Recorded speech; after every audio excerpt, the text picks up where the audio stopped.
Hello friends and welcome back for another episode of Indie Impressions. My name is Nick and today I've got something kind of special for you. A very cool game called MTBFreeride. This is a totally free mountain biking simulator for Desera and one that I think anybody with any past history in cycling is probably going to really appreciate.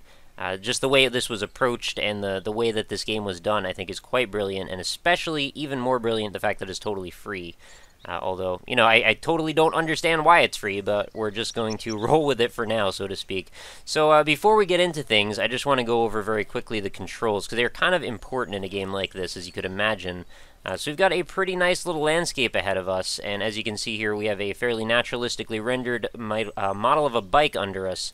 So what are our controls? So we've got arrow keys, which are going to be our cycle forward and reverse on forward and back, and then left and right to make sharp turns. Then we've also got WASD, which are going to be responsible for our weight shift management. So if we hit A, we're going to shift to right, D, we're going to shift left.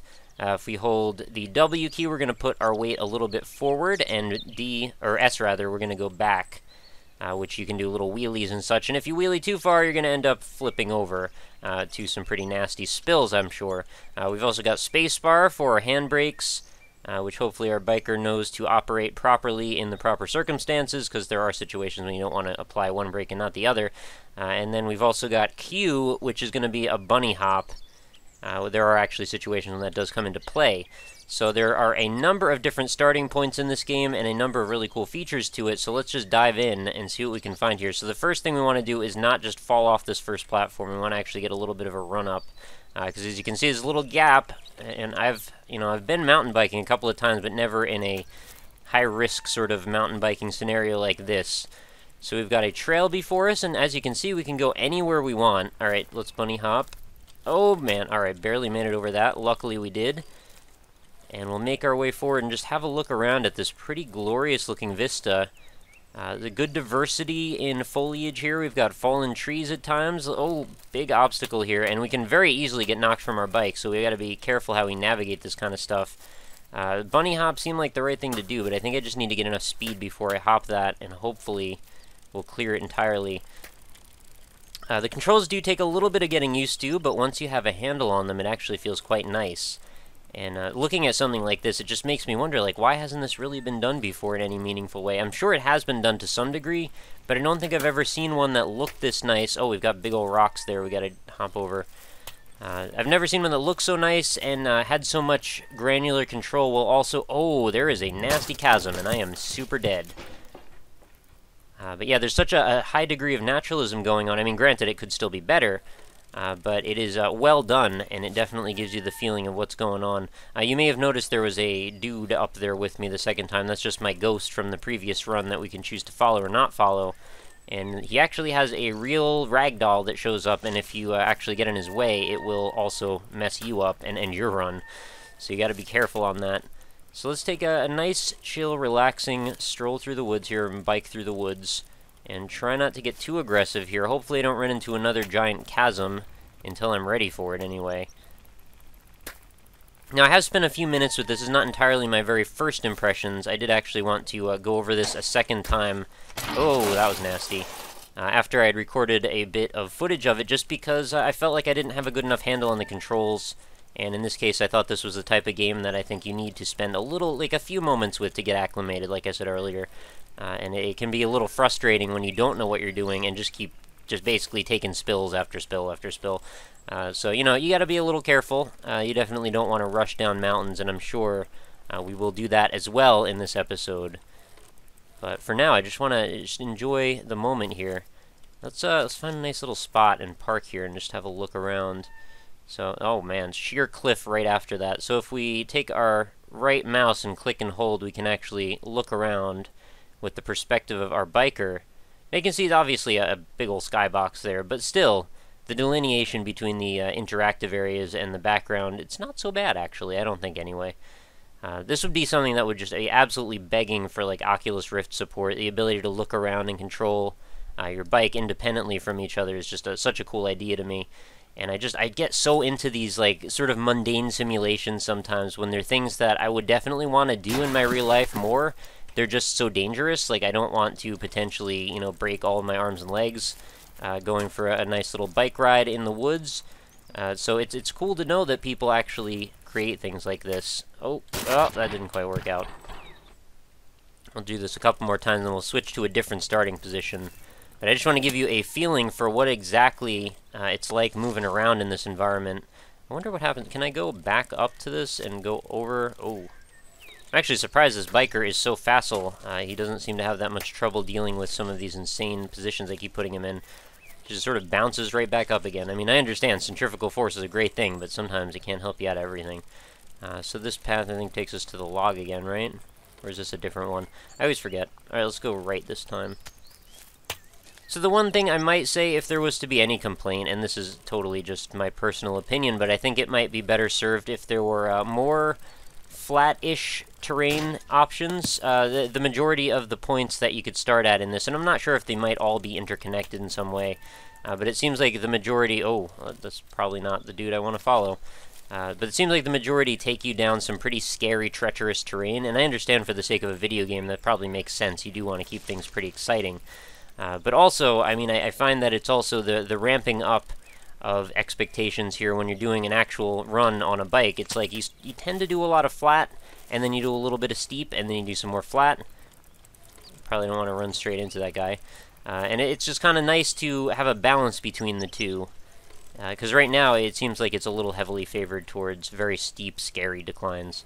I find part of this excitement is mostly, well, not mostly, but like it's probably like a 60-40 split between enjoying the environment and enjoying the physics of what's going on.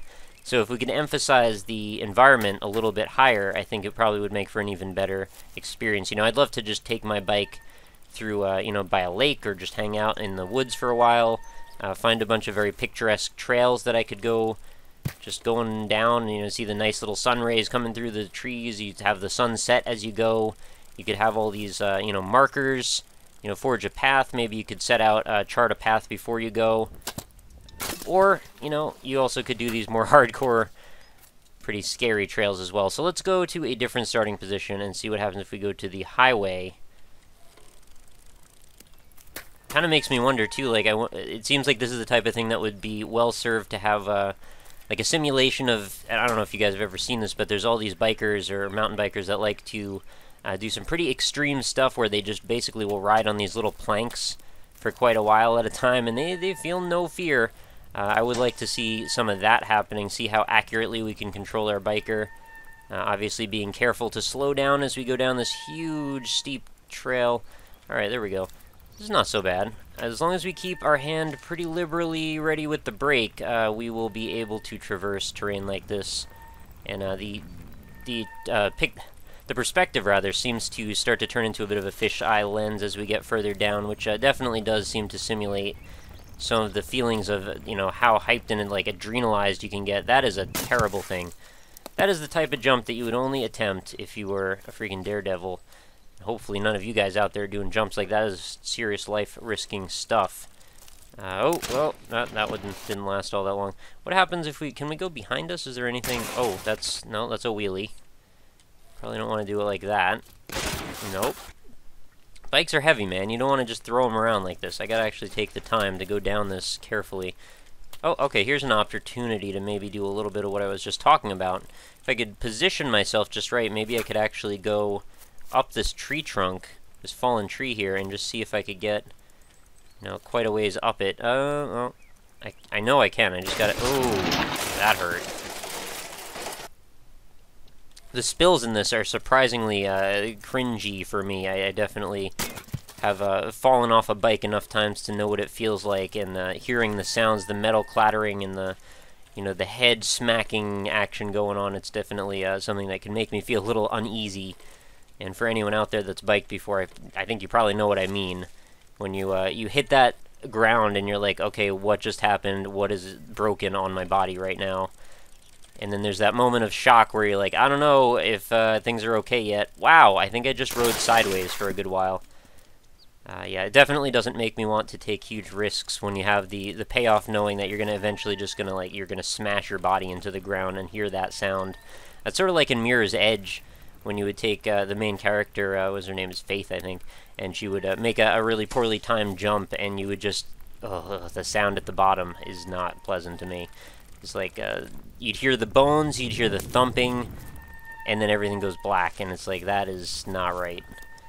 I mean, this is a little less scary than that, but then again, this is a lot more simulatory. Well, maybe not a lot more, but I think it's a little bit more relatable than something like Mirror's Edge, because I don't think a lot of people necessarily go free running, although, well, maybe they do, but not to the extent that she does, you know, jumping off the sides of buildings and off cranes and garbage like that. So let's see if we can watch our character go in front of us. Alright, things are going well so far. Probably shouldn't have done whatever I just did there. Oh, right, I lived through that part. Probably not much longer, though. Oh, man, I tried to brake.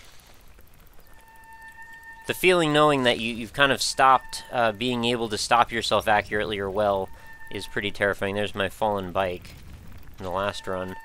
It's a weird feeling knowing that you're just like, you're out of control. There's almost nothing you can do. I mean, if you hold brake long enough, you can slow down, but you can't make quick decisions or get around something like this huge, massive jump that I think I'm just about to fail.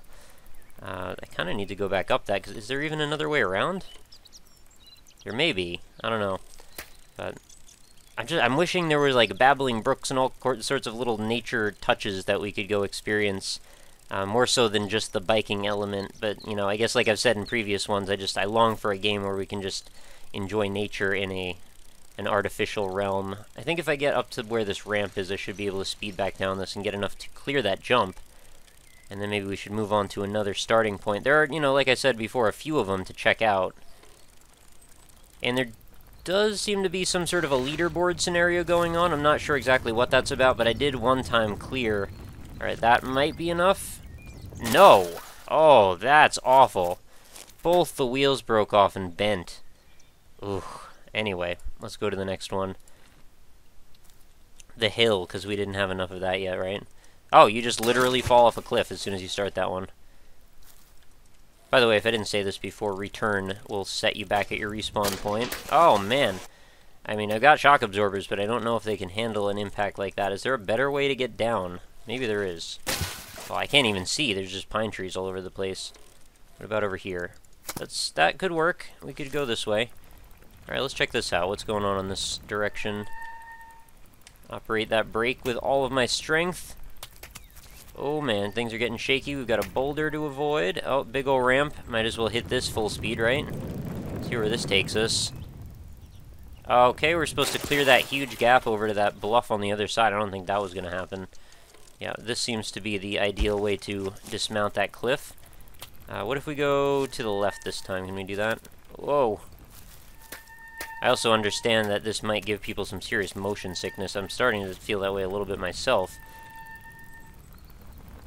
But I'm just imagining, like, putting on a VR headset and being able to look around and then, like, sort of just steer the bike as an afterthought, because right now steering the bike is, like, my primary concern. Oh, I guess this is the same place as before, just slightly higher up. Whoa, that's ugly. Let's just move on. Maybe that was the same place it just was. Let's go to Big Air. And that is definitely what this is going to be. Alright, let's give it a shot. Oh, you see those trees popping up off in the distance? That did not end well for us. Let's try that again. I have a feeling I could do like a backflip and land this if I was super slick.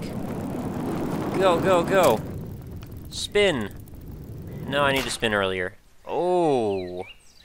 I think that was my decapitated head flying through the woods. Don't try this at home, kids. One more go. Jeez. Oh, man, that's terrifying. You know, I've skateboarded, too, and... oh, there he goes. Oh, the sense of speed, like, when you feel that and you know you can't stop, and all you can really do is crash to the ground, it's so scary to me. Probably not the type of person that's cut out for this sort of thing. Flip! Gotta flip faster, bro, if you're gonna pull this off. We'll work it out. Alright, speed up, speed up, speed up, speed up, speed up, and flip! Oh man, I landed a freaking backflip! Alright, now when I crash, I'm going to have to go back and check that out. Alright, so we've got a score of 329, and we found a little cabin here that we can hang out at. Basically just pulled off the most amazing move I think I've ever done. And we can just continue on the path down here if we choose. You know, online high scores, it's all good, but it's all kind of nice that it's not really super obvious that it's there. We can just sort of get along without it, and nobody has to really think about it too much. Ride difficulty is on easy ride, by the way. I'm not sure what the differences are, or how to even change that. There really doesn't seem to be any options menu, and I've hit escape and it just crashes the game. I've also had R2, or the right mouse button also crash the game at times, so I'm not sure what's up with that. But I'm assuming it's probably still in some form of unfinished state. I'm enjoying this trail, actually. This is a nice little trail. It's not too crazy and steep, although maybe I was supposed to be coming down it from the other direction. Change gears, man. How are you going to make it up this hill? Pump your legs. There doesn't seem to be a sufficient sway to the camera, because, I mean, if you were trying to bike ride up this hill, you'd be panting super heavy, you'd be, you know, swaying left and right. Your front wheel would probably be wiggling around a little bit because you're trying to maintain, you know, going straight. There's a number of factors that might still need a little bit of tuning, but I think for the most part, the simulatory nature of this is very, very cool. I think I was actually supposed to ride on the wall here, and I'm surprised that I can maintain the ability to ride straight when I'm riding at that angle. I will, like, reset in a second here because I really want to see myself do that backflip if that's at all possible, you know, from an outside perspective. I don't know where I'm going, but I like it anyway. Let's hit reset and see if we can follow our dude down to Paradise City here, where we're going to do a backflip and hopefully catch it. Oh man, I pulled it off. I'm not going to land that though. Yeah, that's alright. You kind of saw it a little bit. We still got the forest to go explore, and I think is there something behind me too? I feel like I saw that before. Oh, you can go this way on the trail too. Oh, it looks like we're going through almost like a cave or something. Just a huge rock outcropping. There's definitely some issues with like the walls texture type stuff. I mean, it's stretched to no end, but at the same time, oh, that is a crevasse. If I've ever seen one of those. It's nice that there are some touches, like little bits of plant coming off, but, you know, it's also a Unity game. I don't know how crazy advanced you're going to get with the graphics, but I think for the most part it does a great job. I would still like to see even more detail, but that's just because I'm, you know, a little bit too into graphics sometimes. Alright, let's hold down the brake here. I'm pretty sure I don't want to go off that huge cliff, so let's go left. Oh, man. That was crazy. And you start to hear the wind, you know, blowing into your ears. I feel like it might actually do that a little bit sooner in reality. Oh, man. Oh, I don't even know what happened there, but it was an ugly spill. And we've got one more. We've got Dirts. Alright, Dirts looks pretty horrifying to me. What's going on up above? Picturesque mountains as far as the eye can see. We could actually try and take this hill to the left and see if there's anything going on over there. I forget to bunny hop sometimes, which might actually be kind of a useful thing to do when we're in a position where we're about to go over a huge jump. Oh, I guess I could just keep going higher. Not sure if I was supposed to be up here. Oh yeah, okay, the trail keeps going. Which again makes me wonder if these aren't all interconnected in some way.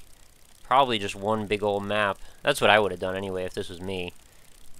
But I really love the exploratory quality, and I would like to see something like this done where there's actually like little maybe scenic, picturesque points you could find, or maybe there's like a reason you want to go from point A to point B. Maybe have a map, you could chart things out, go camping, walk around. You know, all of that stuff would make for a really, really entertaining game for me. And I don't know why it is that I care so much about this concept, but it is really something cool that I have yet to see anyone do fully. This is the closest that we've gotten yet. I'm going to fall off a cliff, I have a feeling. Oh, man. I mean, some of these cliffs are incredibly crazy, and I would never, ever attempt to even go near them on foot or on bike. So it's kind of cool to be able to live out that. Oh, man, even though it's a little stomach churning at the same time. And make a hard left here, and then we're going to go down toward that final huge jump, aka Dirts. Alright, Dirts, let's see what you got. Oh, oh. Pretty sure I just, like, landed on my head there, but it's all good. Here we go! Whee! This is a huge jump. Push the weight down, push weight down! Oh, man. I landed it, but only for a second. I have a feeling you could do some pretty wild backflips off of this. Alright, just try and do a bunny hop at the oh, okay, I just ejected my body from the bike. Probably not how I wanted to handle that jump. Alright, push my weight down. Not too far down. Just like that. Alright, oh jeez. Okay, well I cleared the jumps anyway, and I actually lived. Never ever would have seen that coming. Anything else to see down here? I'm just sort of taking a quick glance in case there's another trail that I might stumble upon. I do also really like the fact that you can just freeform explore and just see what's around you, and that there are actually some things around you at times. Something like this, I would expect probably most of the emphasis would go into designing like whatever the course at hand appears to be. But imagine how cool it would be if you go off the beaten path and then you find all of a sudden you found like a cave and you can go like get off your bike and go explore that, and I don't know, maybe find something in there. Could be anything. But yeah, I guess we'll wrap up the MTB Freeride episode at this point. Definitely one of the cooler things that I've found on the series, and I have a feeling a lot of you guys are going to really enjoy it. So again, it is totally free. Link's going to be for download, you know, down in the description. If you want to go check it out, again, it is free and for Desera, so you do have to go download the client Desera. It's a, you know, like Steam for indie games kind of thing, although even Steam is sort of like Steam for indie games, but you know, it is definitely a thing you should have if you're a gamer and you enjoy some of the more experimental, cool games out there, and you should definitely go explore some of the stuff that's in there as well, if you have a few minutes. But, you know, we'll skip right to the point and say that this is probably one of those things that you should check out. Yeah, that is going to hurt. But while you're down in the description, if you'd like, go check out some of my social media links. If you'd like to, I have a website for the series called indie-impressions.com. Link will be right in there, and you can go find nearly 500 other indie games that have some sort of a cool thing about them, and they are cataloged with a video on that site, and they're all browsable by various different things. If you want to search all the free ones, or all the weird ones, all the surreal ones, whatever tickles your fancy, feel free to go look through there. And then I've got some other social media links as well, so, you know, if you want to hit me up on Twitter, or I have a Facebook page, or any of that stuff, feel free to do that also. Or if you're an indie dev and you want to make a suggestion, I have a contact form on my website, so you can do that if you'd like to suggest your own game or another one. That goes for viewers as well. So feel free to get in touch with me. Oh my goodness, I can't believe I lived through that again. Oh man. And that is probably going to pretty much do it for this episode. I'm not sure what just happened there. Something weird. But yeah, make sure you come back again tomorrow. New episodes are every single day, and we will continue to look for the more exotic, bizarre, artistic, unique games out there and show them off. So hopefully I'll see you back here again, reasonably same time, but definitely same place, for another episode of Indie Impressions. So have a lovely night, guys, and I will talk to you later.